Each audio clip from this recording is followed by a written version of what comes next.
Welcome back. Let's continue on with the review. Oh, well, what's that, you ask?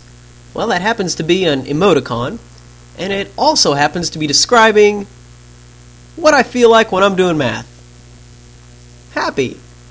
What am I like when I'm not doing math, you ask? Well, maybe this could describe my reaction. Angry! Oh, I'm so angry when I'm not doing math. But right now, I'm kind of under the weather. Vitamin C. Eat it up! Alright, 51. Let's continue. Vivian has a $49 gift card for Starbucks. Lucky Vivian. $49. Wow. Alright. So she has $49 gift card. That's how much, that's the balance on the card. Each time she purchases a latte, okay, so each time she purchases a latte, $3.50 is deducted from her gift card. Each time she purchases a latte, C. So she started out, her starting value, her B, if you will. Oh, that's a bad example because B is her card balance. This is like our y-intercept. Is $49. That's how much she started with on her card. And then every time she buys a latte, a cup of coffee, $3.50 is deducted. It's a pretty fair equation to use to model that situation. Let's go down to 42.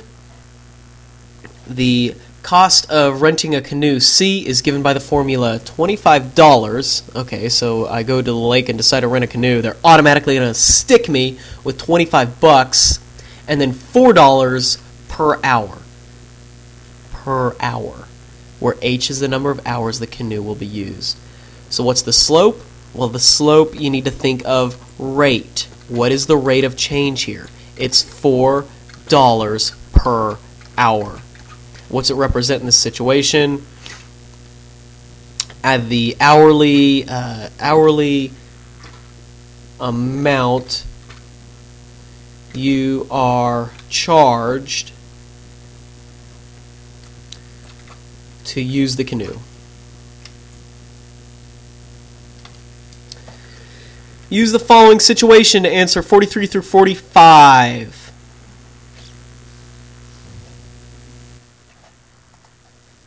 Nick and his brother went on a bike trip. The graph shows the relationship between the distance traveled from home and the time of day. Oh, it does. What is the brother's average speed in miles per hour between 12 and 16 hours? So here's 12 hours, here's 16 hours. So their average speed is going to be the rate of change of their position. So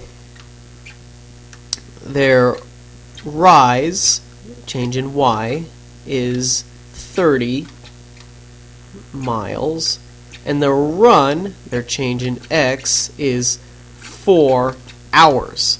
So we know that slope is also the rate of change, which equals change in y over change in x, and according to our situation, they traveled 30 miles in 4 hours, which equals 7.5 miles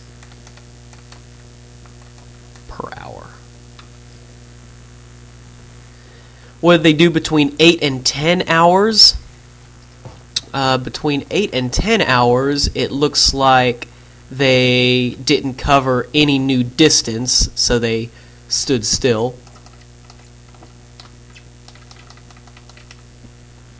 And what did they do at 16 hours? It looks like their distance decreased, so they went backwards.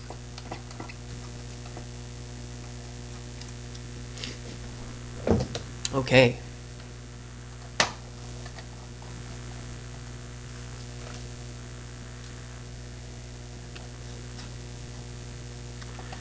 Which of the following situations represents no correlation? Height of a tree over time. It's a positive correlation. The tree gets taller as time goes by. Number of cavities I have compared to the times I brush my teeth. Well, presumably, if you brush your teeth, your likelihood of getting cavities decreases. So that would be a negative correlation. Number of candles on your birthday cake each year. Positive correlation. As you get older, more candles are put on your birthday cake. And the amount of air in your lungs over time. Okay, well, you breathe in and you breathe out. You breathe in, you get the picture. No correlation. Oh, goodness. There's a correlation. No correlation because you breathe in and you breathe out.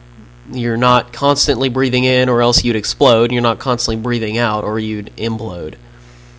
47, write an expression that represents this pattern. There should be no question mark there. Write an expression that represents this pattern. Okay, here's what I would do. Here's an H, here's a K. Now all we need is an M, so we'll calculate the rate of change. To get from 7 to 1, I add 6. To get from -3 to -1, I add 2. My rate of change will be change in Y over change in X. Term number, that's our independent variable, so that's our X. Here's our Y. So our change in Y is 6. Our change in X is 2.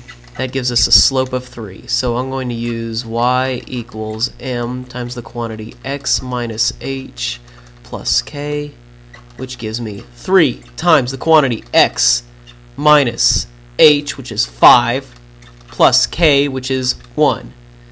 And I'll just leave it at that. That's our answer. That is, in fact, an expression that represents this pattern.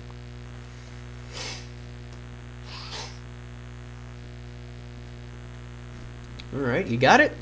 Good. Let's go to 48. 48C equals 12n plus 1,000. That happens to be a function relating the cost, C, of renting the Marriott for the Churchill prom to n, the number of students attending the prom. What is the y-intercept and what does it represent? Okay, well, what's important here is that you recognize this equation as a y equals mx plus b equation. And if you recall, the y-intercept is always the b. So in our circumstance here, the y-intercept will be 1,000, and it represents the starting value, or the initial, kind of like the initial cost to rent the Marriott hotel. Number 49, I'm going to skip 49. And let's move along to 50. I'm skipping 49 because it's, I'm not going to include it here. If you want to see 49, come and see me. So 50, Marge Simpson has saved $250 for the purchase of a new couch. Ah, okay, so in my mind I think, starting value, so she's already saved $250. And she plans to save an additional $30 per month. What is the least number of months she will need to save the money in order to have enough to buy a couch that costs $760? So we'll solve that equation. I'll subtract $250 from each side here. It gives me $30 per month equals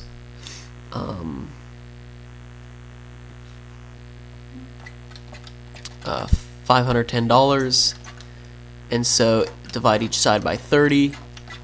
It will take her 17 months to save up that money.